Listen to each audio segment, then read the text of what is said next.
2025 ഞാൻ വിവിധ ഭാഷകളിലായി കണ്ട 315ഓളം സിനിമകളിൽ നിന്നും തിരഞ്ഞെടുത്ത 10 കിടലൻ മലയാളം സിനിമകൾ ഏതൊക്കെയാണെന്ന് നോക്കിയാലോ. ബാ.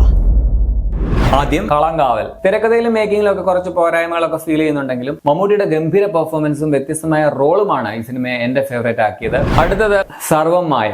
ബേസിക് പ്രമേയം കൊണ്ട് പഴയ ഒരു മോഹൻലാൽ പടത്തിന്റെ ഒക്കെ ഓർമ്മ വരുമെങ്കിലും നല്ലൊരു ഫീൽ ഗുഡ് മൂവി ആയിരുന്നു സർവം മായ. നിവിന്റെയും റിയ ഷിബുവിന്റെയും നല്ല പെർഫോമൻസ് ഉള്ള ഒരു പടമാണ്. അടുത്തത് സർക്കീട്ട്. പരസ്പര ബന്ധമൊന്നുമില്ലാത്ത രണ്ട് വ്യക്തികൾ അവർ നടത്തുന്ന ഒരു ഇമോഷണൽ യാത്ര എന്നൊക്കെ പറയുന്ന ഒരു സിനിമയാണ്. ആസിഫിന്റെയും പയ്യന്റെയും മികച്ച പ്രകടനം, നല്ല കഥയാണ്, നല്ല ഇമോഷണൽ കണക്ട് ഉണ്ടാക്കുന്നുണ്ട് സിനിമ.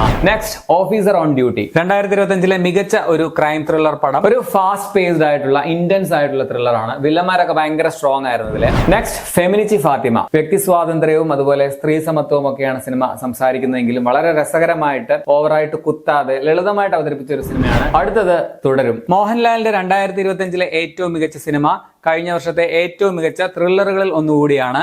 ഓവർ പ്രതീക്ഷയൊന്നും ഇല്ലാതെ പോയി ആദ്യത്തെ ദിവസം ആദ്യത്തെ ഷോ ഈ പടം കണ്ടപ്പോൾ കിട്ടിയ ഒരു എക്സ്പീരിയൻസ് കിടുവായിരുന്നു. അടുത്തത് രേഖാചിത്രം. ഇതിന്റെ ആ ഒരു സ്ക്രിപ്റ്റ് ഐഡിയ മികച്ചതായിരുന്നു. ഒരു പഴയ സിനിമയുടെ സെറ്റിൽ വെച്ച് നടക്കുന്ന ഒരു ക്രൈം, അതിന്റെ അന്വേഷണം പിന്നീട് വർഷങ്ങൾക്ക് ശേഷം സംഭവിക്കുന്നു. കാതോട് കാതോരം സെറ്റ് റീക്രിയേറ്റ് ചെയ്തത് അനശ്വരയുടെയും ആസിഫ് അലിയുടെയും പെർഫോമൻസ് ഒക്കെ കൊണ്ട് 2025 മികച്ച ഒരു ചലച്ചിത്രാനുഭവം. അടുത്തത് പൊന്മാൻ. ഒരു മനോഹരമായിട്ടുള്ള റൂട്ടഡ് ആയ വളരെയധികം റിലേറ്റ് ചെയ്യാൻ പറ്റുന്ന ഒരു ഇമോഷണൽ ഡ്രാമയായിട്ട് തോന്നി. ഈ വർഷം സ്റ്റേറ്റ് അവാർഡിൽ ബേസിൽ ജോസഫിന്റെ ഇതിലെ പെർഫോമൻസ് പരിഗണിക്കുമെന്നാണ് ഞാൻ പ്രതീക്ഷിക്കുന്നത്. നമുക്ക് കണ്ടറിയാം. അടുത്തത് ലോക ചാപ്റ്റർ 1 ചന്ദ്ര. മലയാള സിനിമയുടെ യശസ് ഉയർത്തിയ സിനിമ എന്നൊക്കെ പറയാം. നമുക്കും അഭിമാനിക്കാനായിട്ട് ഒരു സൂപ്പർ ഹീറോ മൂവി ഉണ്ടെന്നും അതും ഒരു ഫീമെയിൽ സൂപ്പർ ഹീറോ കേന്ദ്ര കഥാപാത്രമായിട്ട് വന്നിട്ട് 300 കോടി അടിക്കുക എന്നൊക്കെ പറഞ്ഞാൽ അതൊരു ബെഞ്ച് മാർക്ക് തന്നെയായിരുന്നു. ഇനി ഫൈനലി എക്കോ. സ്ക്രിപ്റ്റ് കൊണ്ട് ചർച്ചാ വിഷയമായ സിനിമ, കഥ പൂർണ്ണമായി മനസ്സിലാക്കാൻ വേണ്ടി ആളുകൾ എക്സ്പ്ലനേഷൻ തേടി അലഞ്ഞ ചിത്രം. മികച്ച മേക്കിംഗ്, മികച്ച തിരക്കഥ, ഗംഭീര പ്രകടനങ്ങൾ, നല്ല മ്യൂസിക്, കിളി പറത്തുന്നതിന്റെ ക്ലൈമാക്സ് ഒക്കെ